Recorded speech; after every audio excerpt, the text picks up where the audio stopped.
Hello, bienvenue dans un nouveau carnet de bord. Aujourd'hui on est vendredi et je démarre un carnet de bord ce vendredi.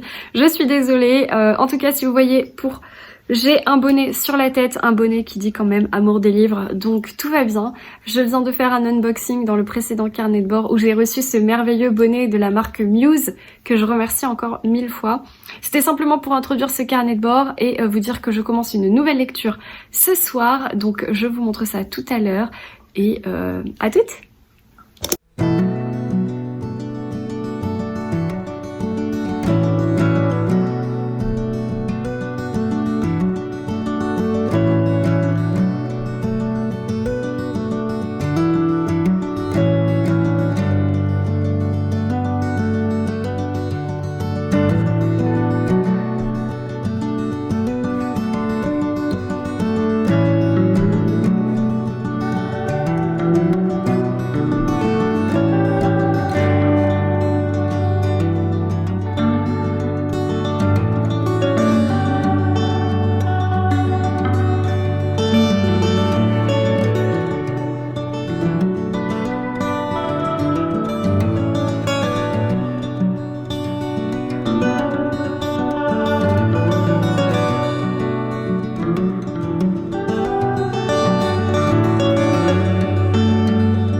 Aujourd'hui on est mercredi, faites pas attention au bazar derrière, on est mercredi 2 jours après Noël et je travaille, mais là c'est un peu plus calme, plus tranquille, donc je prends quelques instants pour vous parler, autrement ce carnet de bord fera 3 minutes. Voilà, j'espère que vous allez bien. Je vais parler niveau lecture et surtout hier j'ai fait un petit tour chez Cultura. À la base je devais aller chercher un carnet, enfin un cahier là pour mon travail qui est bien précis, mais en fait ils en avaient pas, donc du coup j'avais aussi des petits cadeaux à prendre et tout ça, donc ça c'est fait. J'ai pas trouvé mon cahier mais c'est pas grave, mes petits cadeaux ça c'est fait, et pour le coup je suis pas repartie les mains vides, donc je vais vous poser et je vais vous montrer ça. Je vais aussi vous parler de mes lectures papier et audio, et voilà. Je sais plus si je vous ai montré, mais j'ai commencé mon Pulse Agatha Christie que je m'étais acheté l'année dernière, et du coup bah pour l'instant il en est au stade très peu avancé de la bordure. Mais voilà, j'ai commencé ça l'autre soir devant un film avec mon chéri, et enfin le soir de Noël, le soir du 25. J'avais pas trop envie de lire et du coup on s'est mis là, et voilà, donc je vous montrerai l'avancée de mon Pulse au fur et à mesure, mais c'est cool, c'est relaxant. Du coup, ce week-end, j'ai commencé une lecture commune avec Florence et Aude du conte Sempiternel. Du coup, en fait, on a commencé une mini-lecture ce week-end qui était très cozy Christmas, mais ça l'a pas fait pour tout le monde. Du coup, il s'agit de Scary Christmas de Hélène McCauley, l'histoire du Père Noël. Je trouvais que le scénario et la couverture vendaient super bien. Du coup, c'est publié chez Hugo Poche Suspense.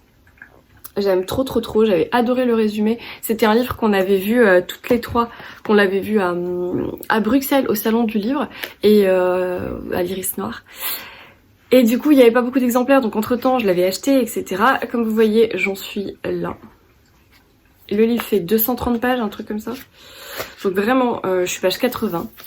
Alors, dans cette histoire, en fait, dès le début, on va avoir plusieurs personnages qui se font arrêter dans la neige par un Père Noël qui se jette littéralement sous les roues de la première voiture. Ça fait un carambolage et toutes les voitures se retrouvent un petit peu piégées. Ce Père Noël, en fait, c'est n'est autre que quelqu'un envoyé par le village qui est déguisé, et pour prévenir tous les gens qui aborderaient la route, que la route est bloquée par la tempête de neige. Donc toutes ces personnes qui sont qui sont bloquées dans ce carambolage vont devoir s'abriter dans le manoir le plus proche et attendre que la tempête passe. Donc ils arrivent dans ce manoir de Brittenham, un truc comme ça. Et en fait, il se passe des choses très très bizarres dans ce manoir, puisque de un, il n'y a pas d'habitants, il n'y a pas d'humains, il n'y a personne. Et en même temps, il y a plein d'indices qui prouvent que les personnes des voitures étaient attendues dans ce manoir. Donc il n'y a manifestement pas de hasard, ou c'est une mauvaise plaisanterie. Et il va commencer à se passer des choses très très bizarres, très très sombres bien entendu. Donc sur le papier, cette histoire a tout pour me plaire. Ça se passe en Écosse. Oh, je vais éternuer. Pendant une tempête de neige, avec un manoir, avec des personnages qui ne se connaissent pas. Il y a plein de mystères, il y a tout le côté en fait... Cozy Mystery, puisque il va bien sûr y avoir des meurtres, et mais ce sont pas des enquêteurs qui enquêtent, donc voilà, c'est un peu le deal. Sauf que je déteste l'écriture. Alors, je m'explique. Je ne sais pas qui est Aileen McKellen. Par contre, ça a été traduit par Ian Manouk, qu'on connaît aussi, que j'ai jamais lu, mais voilà. Et en fait, c'est absolument abject comme littérature. C'est à vomir de clichés, de misogynisme, de machisme. Je lève les yeux toutes les 5 minutes. Clairement, ça ne parle que de... Enfin, tous les personnages sont référencés selon leurs attributs sexuels. Il y a des références que je comprends rien du tout sur les voitures, sur les whisky, sur... Enfin, vraiment, c'est d'un machisme possible. C'est absolument pas ciblé pour pour une littérature féminine. Enfin, clairement pas du tout. Alors, j'aime pas dire ça. C'est pas vrai qu'il n'y a pas une littérature féminine, une littérature masculine. Mais quand vous mettez tous les clichés... que les personnages sont résumés selon leur décolleté plus ou moins pigeonnant, et que vous avez toutes les références de femmes sont comparées à des voitures... Voilà, à un moment donné, ça passe moyen. Donc, je suis assez déçue en fait. Donc, j'ai envie d'aller au bout de l'histoire parce que l'histoire me plaît. Par contre, le scénario me plaît, mais non, mais je sais pas si c'est un pseudo Aileen McKellen ou si c'est son vrai prénom. Je sais pas si c'est un garçon ou une fille, mais ça peut pas être écrit par une femme. C'est pas possible. Enfin, il y a pas de raffinement. Il y a rien là-dedans qui va. Au niveau du style d'écriture, c'est grossier, enfin... voilà. Donc, assez déçue pour l'instant. J'attends de finir l'histoire parce que je suis un peu dans une phase de panne de lecture où j'ai besoin d'avoir un livre court qui se lit vite, qui me permet en fait d'avoir la sensation d'avancer dans quelque chose, et voilà. Donc je vais le finir. Et puis aussi je veux savoir ce qui va arriver à ces personnages. Donc ma curiosité va l'emporter sur le style, mais d'ores et déjà je le classe dans les catégories des livres que je ne vais pas forcément aimer, parce que finalement le style d'écriture va gâcher complètement l'idée que je me fais de l'histoire. Et à contrario, un livre dont l'histoire est assez plate et assez banale, qui n'a pas de grand intérêt, s'il y a une belle écriture, s'il y a une belle plume, je suis friande. Voilà. C'est peut-être que moi. D'un autre côté, les filles ont levé aussi les yeux au ciel. Je crois même que Florence l'a abandonné. Donc pour vous dire. Mais voilà, donc avis plus que mitigé sur Scary Christmas. Si jamais vous l'avez lu ou si vous l'avez reçu à Noël, eh ben n'hésitez pas à me dire ce que vous pensez de ce livre et de cette histoire.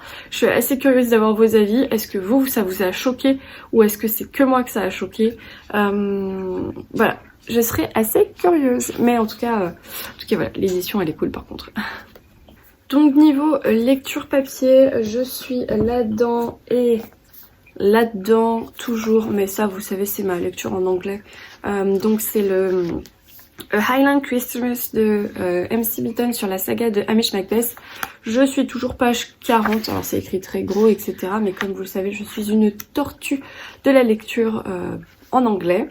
Donc je lis tout doucement, mais il est toujours sur ma table de chevet, donc c'est quand même très ambiance Christmas murder sur ma table de chevet en ce moment. Voilà, quoi vous dire d'autre. Sinon, j'avais commencé 20 pages d'une nouvelle lecture. C'est n'importe quoi mon mois de décembre, mais c'est toujours un peu comme ça. J'avais commencé 20 pages d'une nouvelle lecture parce que je pensais que ça allait relancer ma panne de lecture, mais en fait non, j'ai pas vraiment une panne de lecture, je suis juste très fatiguée. Donc j'ai commencé le tome 5 des McCoy, mais j'ai lu 20 pages, donc clairement, je le remets de côté, je le re-range dans ma bibliothèque. Donc voilà, et autrement, je n'ai toujours pas repris mes lectures, à savoir le livre Serial Entrepreneuse de Audrey Lyoto. Ah, ça m'appelle. Je suis toujours page 125, donc il me reste pas grand chose.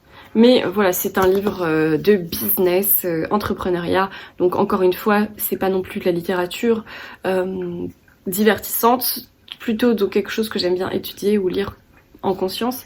Et pas tout d'un coup, même si j'avais lu la première moitié d'un coup.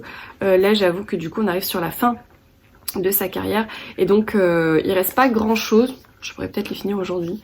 Mais en tout cas, sachez qu'il fait partie de ma sélection des livres très inspirants d'entrepreneuriat que je vous donnerai très bientôt sur Petite Entrepreneuse. Je vais aller ouvrir la porte à mon chat et je reviens. Donc voilà, et autrement, je n'ai toujours pas repris le Stéphane Gallas. Pareil, je rentre pas dedans du tout, c'est pas trop ce que j'ai envie de lire en ce moment. Donc ça sera plutôt une reprise pour le mois de janvier. Les Ondes de Salem de Stéphane Gallas que je lisais avec les copines. Voilà. Donc c'est n'importe quoi mon histoire. Regardez tout ce qu'il y a sur ma table. En gros, j'ai commencé tout ça. Voilà, c'est n'importe quoi. Autrement, en audio sur Nextory, j'ai commencé... Tac.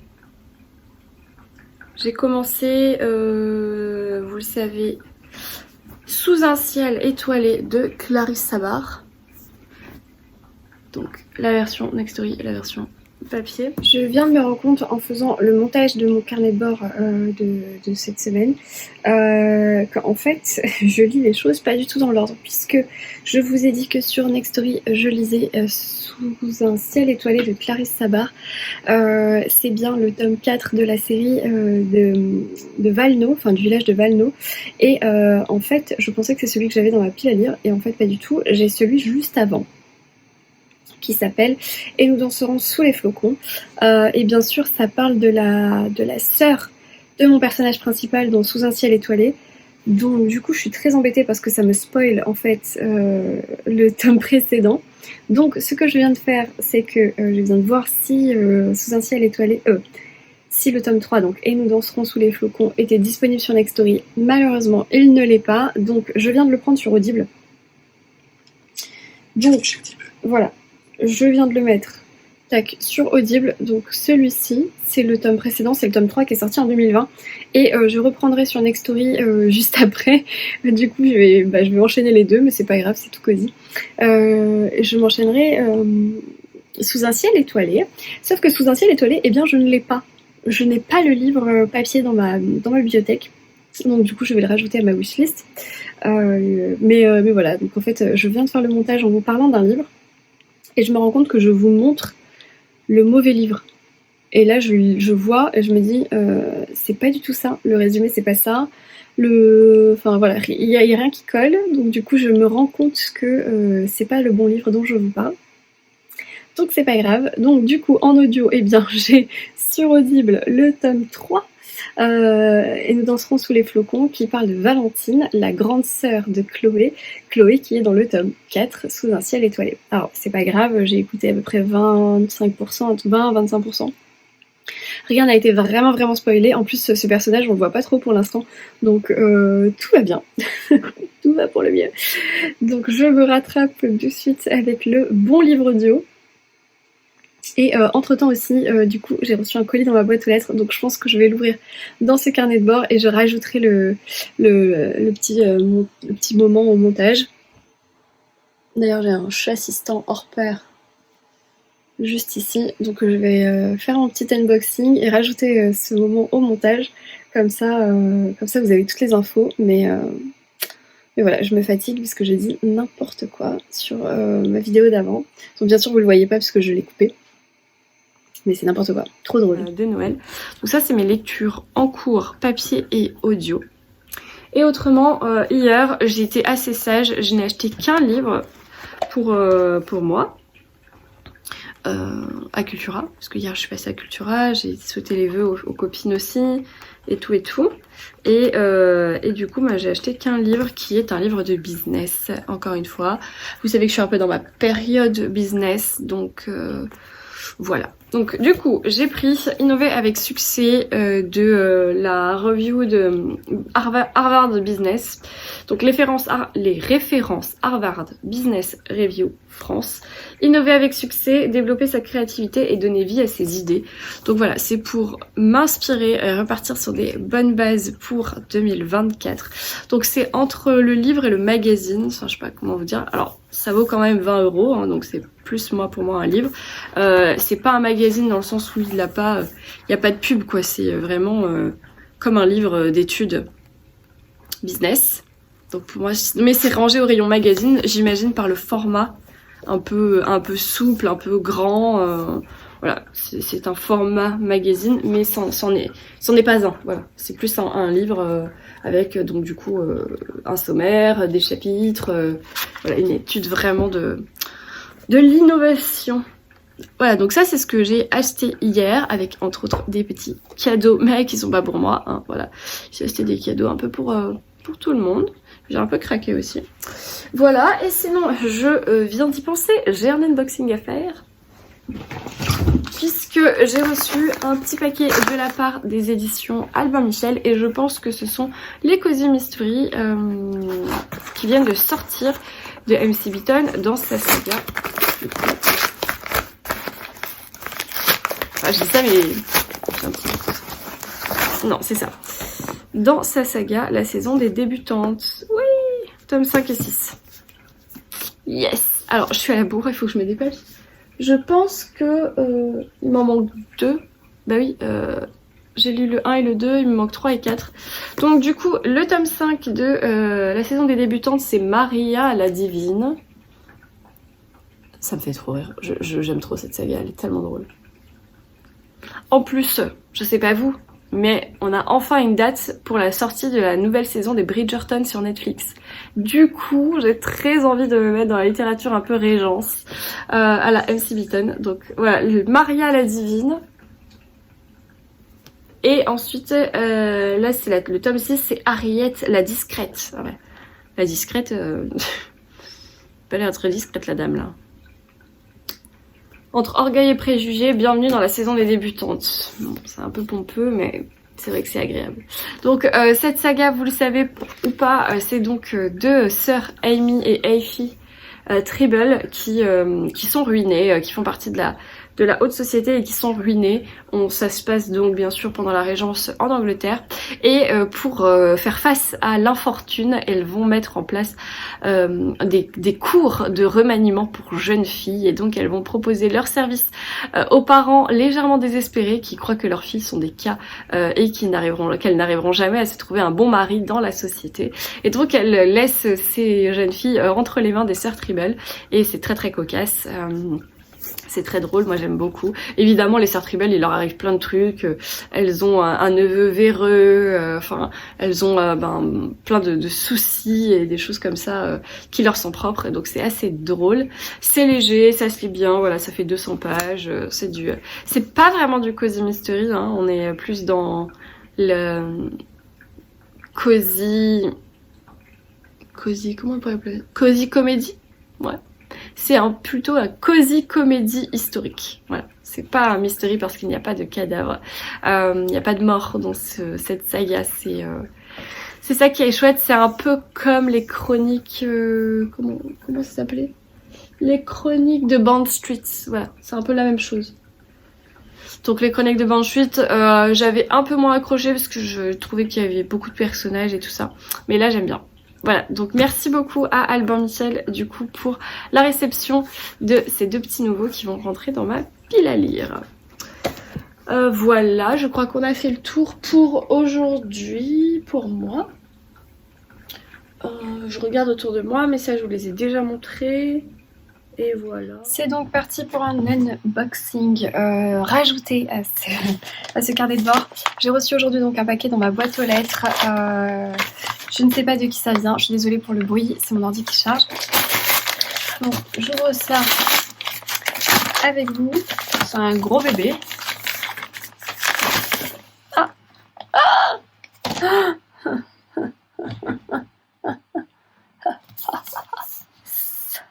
oui. C'est ma queen, Lucinda Riley. La rose de minuit. Elle est trop beau. Oh, j'aime tellement Lucinda Riley. Je suis trop contente qu'ils éditent d'autres manuscrits qu'elle avait pu écrire, qui n'étaient pas encore publiés en France. Donc je suis trop contente d'avoir reçu le dernier Lucinda Riley. En plus c'est beau cette couleur prune là, c'est la couleur du moment, j'adore. Bon évidemment c'est un Lucinda donc il doit faire 800 pages. Ah non, 680. Ça va. Oh. Alors de quoi ça parle ? Quand la célèbre actrice Rebecca Bradley passe les portes en fer forgé d'Atsbury Hall, le domaine anglais qui sert de lieu de tournage à son prochain film, elle est subjuguée par cette propriété sortie d'une autre époque. Loin des paparazzis et du glamour d'Hollywood, elle éprouve immédiatement une curieuse sérénité. Mais le jour où elle découvre cette troublante ressemblance avec Lady Violette, la grand-mère de l'actuel propriétaire des lieux, elle décide d'en savoir plus sur le passé de cette étrange famille. Aidée par un jeune homme originaire de Bombay à la recherche d'informations sur son aïeul qui aurait vécu à Asbury Hall, Rebecca perce peu à peu les secrets qui abritent les vieilles pierres du manoir. Seulement les ombres qui hantent la dynastie des Asbury pourraient bouleverser bien des destinées. Une étourdissante fresque multigénérationnelle qui nous fait voyager des splendides demeures de la campagne anglaise au palais des Maharajas au début du XXe siècle. Un roman captivant, Daily Mail.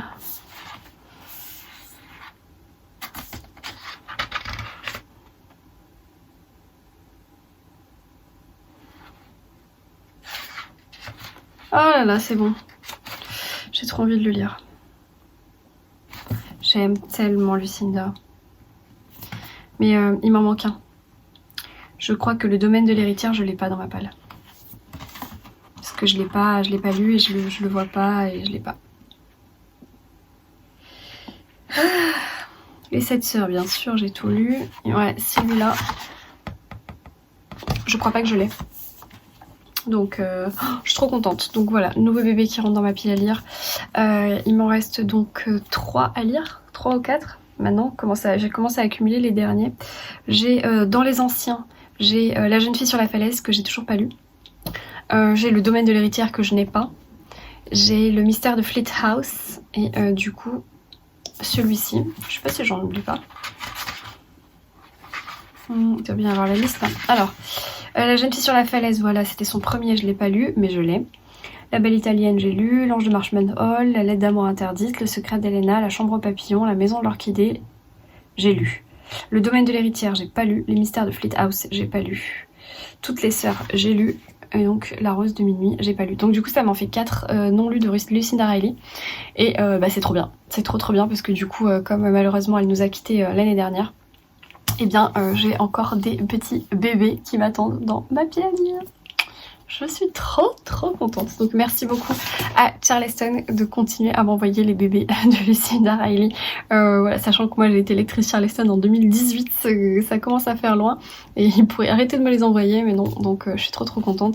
Et je les remercie encore infiniment parce que vraiment ça me fait extrêmement plaisir et ça me touche beaucoup. Donc bref, je vais essayer de les lire assez vite pour pouvoir vous en reparler rapidement par ici. Et voilà. En attendant, je vous laisse à ma vidéo précédente pour enfin conclure ce carnet de bord. Je vous ai pas montré mon t-shirt du jour.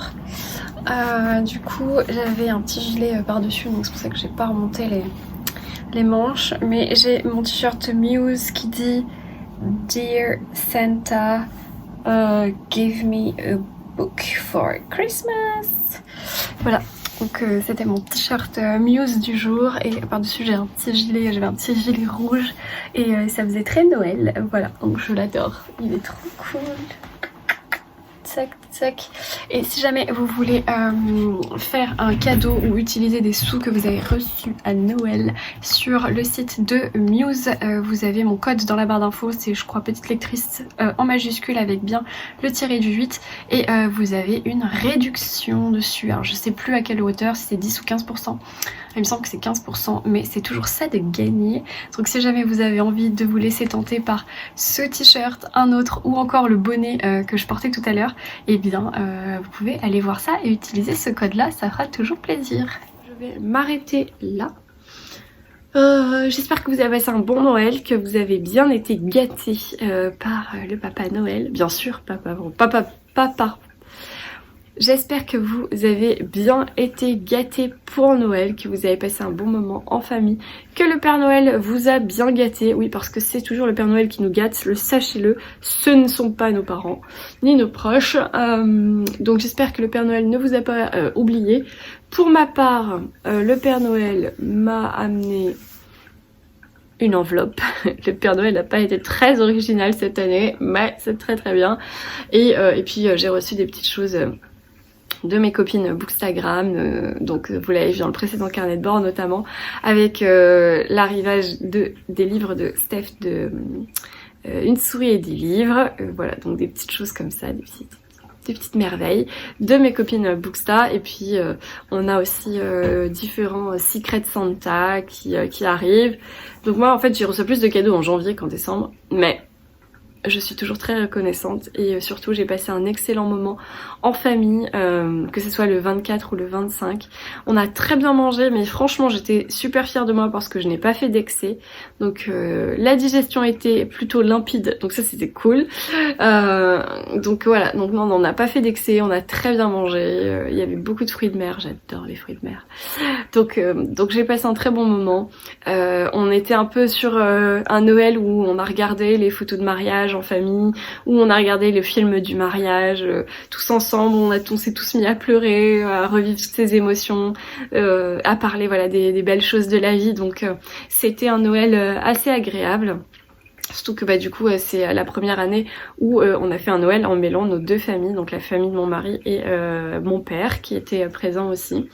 Donc du coup voilà, c'était un Noël sympathique.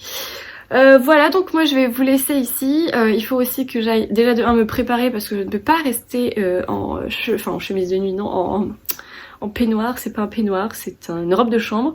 Je ne peux pas rester en robe de chambre toute la journée. J'aimerais bien ne rien faire et rester en robe de chambre toute la journée, mais c'est pas possible. Donc du coup je vais aller me préparer et surtout je vais préparer ma valise parce que demain je pars en Italie. Vous le savez sûrement si vous me suivez depuis longtemps sur Petite Lectrice. Chaque année pour le jour de l'an, nous passons 4-5 jours en Italie dans notre maison de campagne. Et on y va avec des amis, on est souvent entre 15 et 20 personnes. On a 2 grosses maisons et en fait on y va entre amis et on profite de beaucoup manger, des bonnes choses italiennes, de faire la fête, de faire des grandes balades, un peu de shopping. Voilà, on est entre amis et c'est vrai que c'est pas forcément le moment où je lis le plus non plus, mais c'est un peu ma bouffée d'oxygène sur la fin d'année quand on a beaucoup travaillé en décembre. Donc j'ai quand même hâte d'y être. Je pars demain matin. Donc demain matin à 9h, je vais chez le coiffeur. Voilà, comme ça c'est fait. Et ensuite je ramasse quelques personnes qui vont être dans ma voiture et nous partons en Italie. Donc voilà, donc je vais préparer ma valise. Je pense que je ne prendrai pas beaucoup de livres. À mon avis, je vais peut-être juste prendre Scary Christmas et un plan B. Si jamais ça me saoule et que j'ai envie de lire un truc. Un plan B sécure.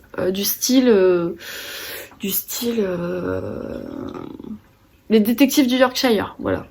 Plan B sécure, je prends pas de risque, je suis sûre d'aimer. Ou alors, on peut prendre aussi un petit polar ou un Agatha Christie ou un truc où je valeur sûre, voilà. Parce que, quoi que si j'arrive à le finir aujourd'hui... Bref, je vous montrerai tout ça dans le prochain carnet de bord. En attendant, j'espère que vous avez passé un bon moment en ma compagnie, que vous passerez un merveilleux jour de l'an, que vous passerez des très bonnes résolutions pour 2024 sans excès et que vous avez eu plein d'inspiration lecture de mon côté. Je vous souhaite un très bon week-end, une très très belle semaine de très très belle lecture et je vous dis ciao!